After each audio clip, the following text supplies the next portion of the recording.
Hello there, everyone. I'm doing a little shame work before I go to sleep, and I thought that you might enjoy seeing it. So I'm on Ancestry, which I haven't been working in for a while, and I've gotten their $10 a month, whatever it's called. It's like Ancestry Pro or whatever. It's this tool that lets you analyze your tree and then follow up on things that the analyzer has found and potentially correct them. So I am in this place where I can view all errors through the tree. I invoke that because when I pay for it, all I have to do is tap on the exclamation mark at the very top of the screen, and it brings up view all errors. So I've just worked on a guy named Harry, so it says possible errors for Harry. But here we go, view all errors for this tree. Now, this is out of a 10.0, right? Okay, so it's just an 8.9, and that's not good. Now, I have 30,000 people in my tree, but as you can see, I am down to 16 possible duplicates, so I have to analyze it. 3,000 of them with no documentation at all, which could be good or could be bad, depending on what it is that I was trying to do by putting people in who didn't have any documentation, basically trying to trigger hints on parents is usually what that is, or on mothers in particular, because those can be hard to find. Only tree documentation, that is to say that the only documentation that is provided for the existence of a person in my tree is other people's trees. We know that other people's trees are crap. This is what I have learned. So my understanding of how to work in Ancestry has necessarily evolved, basically because I've never taken a lesson. I'm not interested in taking lessons. I don't have patience with people teaching me. I just have patience with teaching other people. So here's the deal. We're going to look at possible duplicates, and I'm going to go through them and knock them out one at a time, and then I'm going to go to the next thing, which is possible errors. Then I'll look at possible errors. Then I will go to no documentation, and then I will go to only tree documentation. With the no documentation, I am starting to delete people because I had something that was so insane. It was like the father-in-law of your 13th cousin one time removed or something like that. And it was somebody born in the 16th century or something.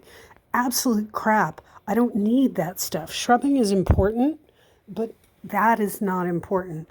So I'm ripping out things that I don't need. So here we go to possible duplicates. I'm going to tap on the blue 16, and we're going to open. Now,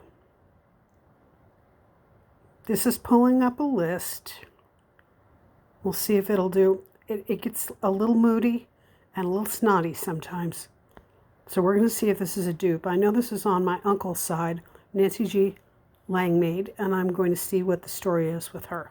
So I'm hitting the exclamation point in Nancy G. Langmaid's little white box here. And we're going to see what it brings up. Okay. All right, first I want to check my sources. I'm under facts and sources. I have a New York State Census. Okay, that's good. But now let's see if she has any possible duplicates there. Yep, sure enough, it's Nancy Green Langmaid. So I'm going to select that, and then I'm going to look at the two opposite one another.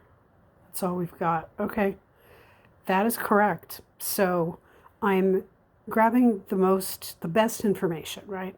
So the full middle name as opposed to a middle initial is better. The sources, this one source will get dragged from left to right as they merge, you shall see. And then about 1848 is not as good as her direct birth date of 12 January 1848, plus the place, Danville, Caledonia, Vermont, USA. So I'm merging these folks, selecting the better information, and the other will be dragged along as alternate facts, but that doesn't really mean anything. So that's been done. So now again, I'm here. You can see above her head that there is an exclamation point in a gray circle with a white dot in the corner, sort of about 1 to 2 o'clock. So here we go. I'm going to hit that exclamation mark. And it says view all errors. All right, let's do that. Now we have 16 possible duplicates.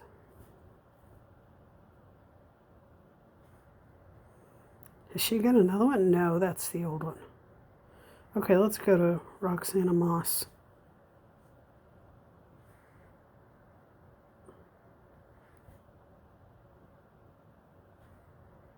Now we're going to look at the two.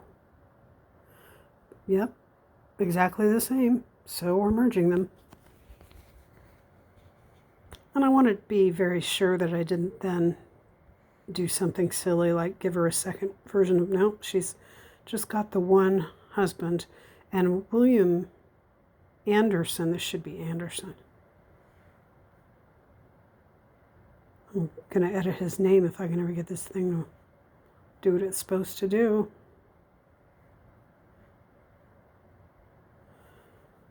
So I'm going to merge with this other version of him that's below. Okay. All right, this is good. All right, so I can see it's the same person. I'm merging it. So now we have birth and death. We have the middle initial. We have the middle name. We have all the good stuff. Oh, sorry. So now we're going to go do the same thing one more time, and then I will let you go. Above his picture is the exclamation mark in the gray circle with the white dot at about 2 o'clock. I'm hitting the exclamation point. I'm viewing all errors for the tree. And specifically, I'm looking at possible duplicates. We've got that down to 15. That's good. Now, I'm going to look at Henry J. Rockefeller because there's more information on him. Let's see what we've got going on. Merge with duplicate. Henry J. Rockefeller, 1889 to 1981. There you go. So this is completely duplicate.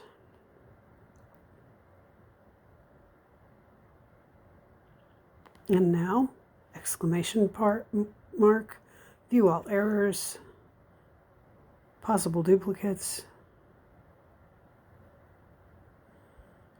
I'm going to move to somebody I haven't looked at yet. We're going to look at Elizabeth Spencer. The first thing I do is I want to merge all of these because they're just such a mess. And it's not United States. I have to fix that. It's British. It's British colonial America. So I'm going to do that too. So while I'm here, I'm going to fix the place names.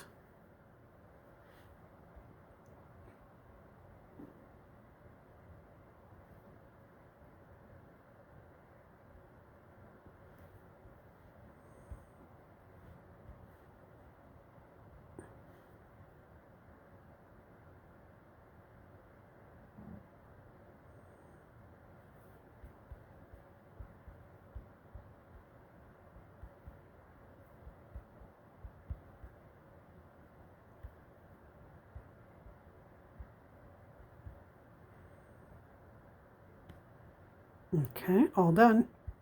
Save it. And she's my 10th great grandmother, so we wanted to get that right. I've got a lot of Jamestown in my history. So I'm just going to keep doing this, basically. Yeah, well, we know that. We're going to work on that. That's for a later time. I feel like I'm getting yelled at by my tree. Okay, I've only got 12 possible duplicates. That's great. So I would definitely advocate, especially if you have a smaller tree, getting this $10 a month service and cleaning up your tree with it and then simply discontinuing it. It's a tool. It's not a subscription that is essential to the Ancestry subscription. Okay?